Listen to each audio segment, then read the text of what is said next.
सुधीर बाबू, जटाशंकर बाबू, TV Singh ji, JP, Ajit Singh, Ajay Singh, Harvir Singh,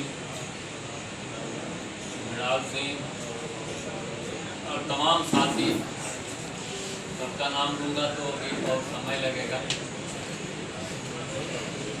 आज की बैठक बुलाने का जो उद्देश्य था कि एकाएक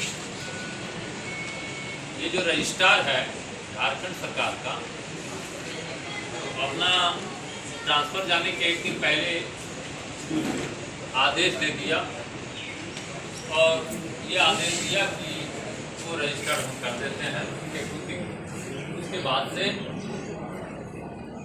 लगातार सिद्धार्थ गौतम किसी को करने नहीं देंगे, सबको जेल भेज देंगे, सब पर मुकदमा कर देंगे। बातें अखबार में आई और उसी संदर्भ में महामंत्री जी ने तय किया कि तमाम लोगों को बुलाया जाए और बुला के सारी बातों से अवगत कराया जाए।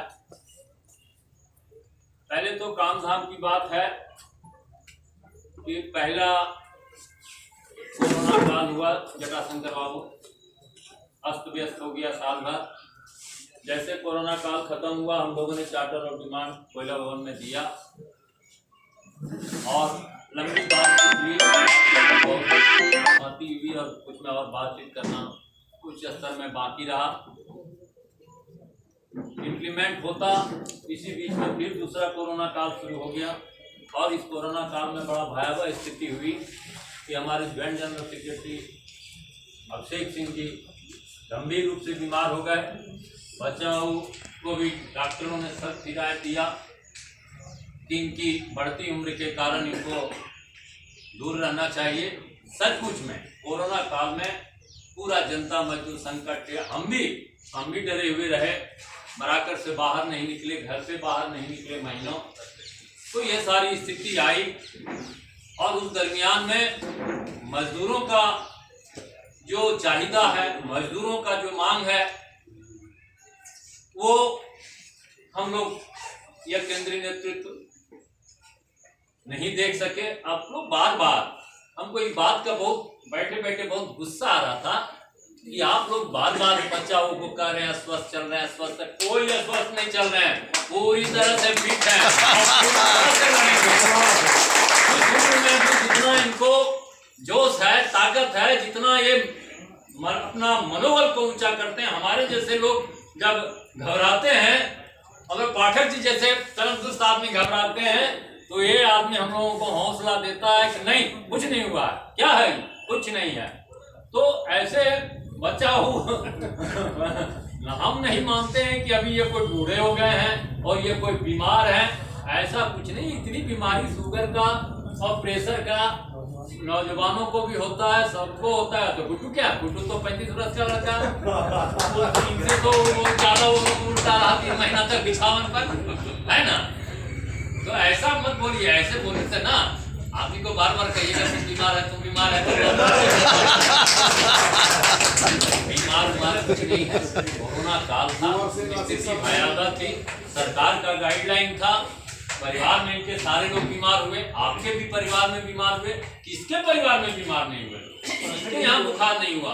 बहुत सारे हमारे परिवार के बहुत सारे नजदीकी लोग मर गए, इनके परिवार के लोग भी कई जो रिश्तेदार थे, विधायिका के रिश्तेदार सब थी तो मर गए, बहुत हमारे पड़ोस के लोग मर गए। भयावह स्थिति थी और उस स्थिति में डिमांड मांग अपनी जगह पर रह गया, इसमें कोई दो राय नहीं है। स्थितियां जैसे जैसे बदलेगी, परिस्थिति ठीक होंगे, अभिषेक ठीक होंगे, बचाओ ठीक ही है, घूमेंगे फील्ड में। अब रहा कि ये जो पुड़िया ले आया है, ये पुड़िया पहले भी लाया था, वहां से लिखवा के लाता था HMS से कि असली यही है। तो उसको हम लोगों ने ऐसा शिकस्त दिया कि वो HMS वाला घूर के नहीं बोलता है कि ये असली है, है ना। अब नहीं बोलता HMS का कौन था नागपाल और कौन कोई नहीं बोलता है। अब असली नकली का सर्टिफिकेट, अब असली नकली का सर्टिफिकेट जो रजिस्ट्रार दिया है, इसका कोई कानूनी अधिकार नहीं है, ये अवैध है, ये गैर कानूनी है। इसको भारत का कोई भी अदालत इसको स्वीकार नहीं करेगा। और ये पैसा लेकर के, अब इसके पास पैसा है सब जगह, अब हम लोग भी गए हैं उस रजिस्ट्रार के पास, अब हम लोग उतना रुपया लेके कहाँ जाए, है ही नहीं बच्चा लोग पास तो है नहीं, हम जहाँ तक जानते हैं।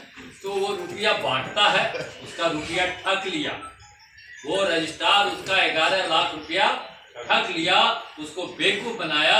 अदालत में 1 मिनट जिस दिन हियरिंग होगी उसी दिन वो सेट असाइड ऑर्डर हो जाएगा, उसी दिन वो ऑर्डर क्वैश हो जाएगा और उस यथास्थिति फिर से बहाल हो जाएगी। उसका रुपया 11 लाख 20 लाख, और ये सब जो केस करता है, इस केस का भी कोई कानूनी आधार नहीं है।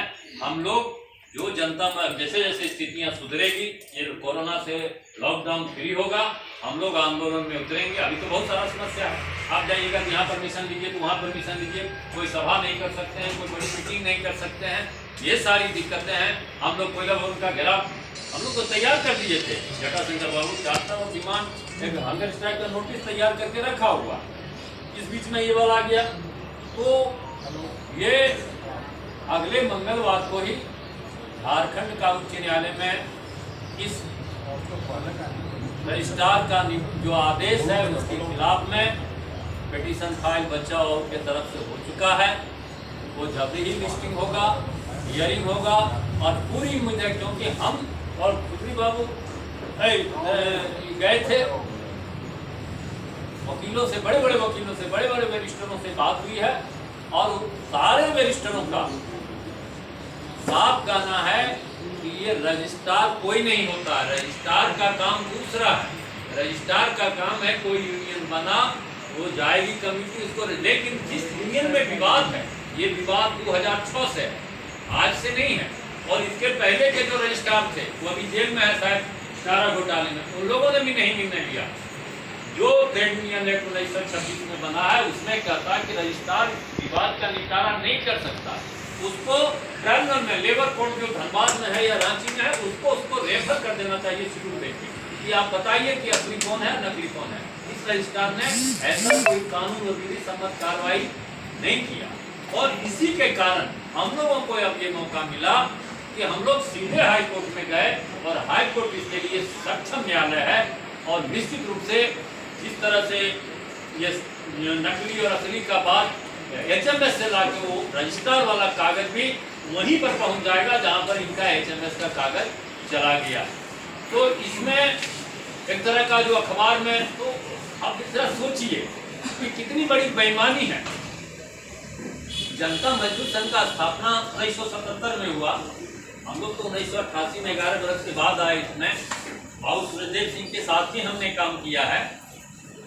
जनता मजदूर कोई भी यूनियन है, कोई भी राष्ट्रीय दल हो, कोई प्रांतीय सामाजिक संगठन हो, सोशल संगठन हो या धार्मिक संगठन हो, कोई भी संगठन होता है, उसका एक बैंक अकाउंट होता है, तभी वो रजिस्टर्ड होता है। एसोसिएशन ऑफिसर एसोसिएशन होता है या उसका एक, जब तक उसका एक खाता नहीं होता है उसको कोई रजिस्टर्ड, जो कंडक्टर है, जो कंपनी एक्ट के तहत उसका एक खाता होता है। जनता मजदूर संघ का एक कॉन्स्टिट्यूशन है, और उसके तहत एक खाता उसको उसी समय खोला गया, तभी उस कॉन्स्टिट्यूशन को जनता मजदूर संघ को 77 में बिहार सरकार ने रजिस्टर्ड किया होगा। और वो खाता झरिया स्टेट बैंक का है। जब तक बच्चा का था तो पहले तो हम लोग का सूर्यदेव बाबू के जमाना में स्लिप से चंदा कटता था, इनका जमाना में फिर चेकअप सिस्टम बना और पैसा उसमें जाते रहा, आज भी उसमें लाखों रुपया जमा है। ये लोगों ने फर्जी तरीका से एक अलग खाता खोल लिया है, ये खोला नहीं जा सकता। उस आधार पर अपने ऑडिटर को नहीं बताया कि 22 लाख से अधिक रुपया जनता मजदूर संघ के खाते में है, उसको छिपाया गया, उसको बताया नहीं गया, और उसी के आधार पर रिटर्न दाखिल करता है वो आदमी। हम लोगों ने कोई गलत सूचना नहीं दी, हम लोगों ने रजिस्ट्रार को सही बताया।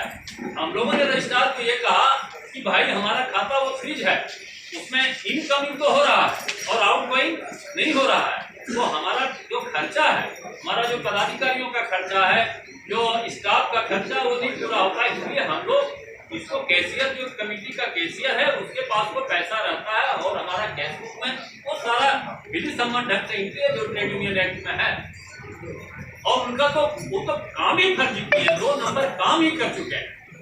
और ये भी आधार है। अब दूसरी बात, हम लोगों का जो चुनाव हुआ था जनता मजदूर संघ का, आपको याद होगा कॉन्फ्रेंस हुआ 2 बार।